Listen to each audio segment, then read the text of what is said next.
அஸ்ஸலாமு அலைக்கும் வரஹ்மத்துல்லாஹி வபரகாத்து. அன்பிக்கினிய சகோதர சகோதரிகளே, இது மறைக்கூறும் இறை தூதர்கள் பாகம் 31, நூஹ் அலைஹிஸ்ஸலாம் அவர்களுடைய வரலாற்றில் பாகம் 5. அதாவது நபி நூஹ் அலைஹிஸ்ஸலாம் அவர்களையும் அவர்களுடைய கவுமுகளையும், அதாவது அவர்களை ஈமான் கொண்டவர்களையும் அந்த கப்பலில் ஏற்றிக்கொண்டு அந்த கப்பல் ஜூதி மலை மீது நிலை கொண்ட பின்னால் தண்ணீர் வடிந்தது. அந்த வெள்ளம், கடுமையான வெள்ளம் வந்து அந்த நூஹ் அலைஹிஸ்ஸலாம் அவர்கள் நிராகரித்த மக்களை அழித்தானே, அப்படிப்பட்ட வெள்ளம் ஜூதி மலை வரலையும் போனது. அந்த வெள்ளம் வடிந்த சம்பந்தமான வரலாற்றை அல்லாஹ் 11வது அத்தியாயம் 44 சொல்லி காட்டுகிறான். அதை தான் இப்போ நம்ம பார்க்குறோம். அதாவது பூமியே, உனது தண்ணீரை நீ உறிஞ்சிக்கொள் அல்லாஹ் கட்டளை இடுகிறான் பூமிக்கு.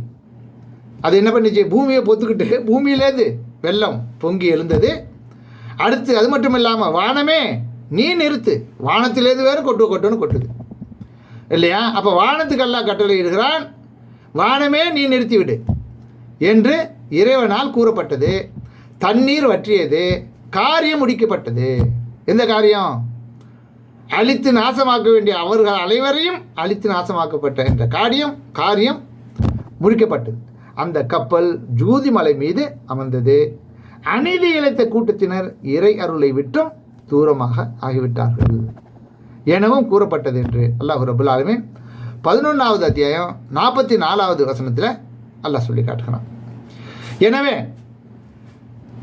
மனிதர்களுக்கு நேர்வழி காட்டுவதற்காக தன்னுடைய தூதருக்கு வகி என்ற இறை செய்தியை அனுப்பி, நீ இப்படித்தான் வாழணும், இப்படி வாழக்கூடாது, எது ஹராம் எது ஹலால் என்பதை எல்லாம் தெளிவாக சொல்லிக் கொடுப்பதற்காக அவர்களிலிருந்தே அவர்களுடைய மொழியிலேயே எடுத்து சொல்லியும் இந்த நூஹ் அலைஹிஸ்ஸலாம் அவர்களுடைய கவுமுகள் மட்டுமல்ல, நபிகள் நாயகம் ஸல்லல்லாஹு அலைஹி வஸல்லம் அவர்கள் வரை சந்தித்த எல்லாருமே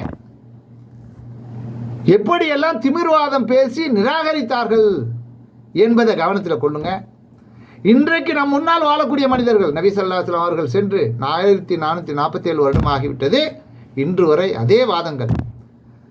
பிற மதத்தவர்கள்ட்ட மட்டுமல்ல, முஸ்லீம் என்று தங்களை சொல்லிக் கொள்ளக்கூடிய நம்முடைய சமுதாய மக்கள்கிட்டையும் அது இருக்குது. எனவே எதற்காக நபிமார்களுடைய வரலாறை நாம் தெளிவாக விளங்கி பின்பற்ற வேண்டும் என்பதை கூறுகிறோம் என்றால், அதில் ஏராளமான படிப்பினைகளும் நமக்கு இருக்கிறது, பாடம் நமக்கு இருக்கிறது என்பதை அல்லாஹ் ரப்புல் ஆலமீன் தெளிவாக நமக்கு சொல்லி காட்டுகிறான். எனவே இதில் அலட்சியம் பண்ணாமல் இருக்கக்கூடிய நேரத்தில் மரணம் நம்மளை வந்து அடைவதற்கு முன்னால் சரியாக புரிந்து கொண்டு நம்மை சீர்திருத்திக் கொள்வோம் சார்.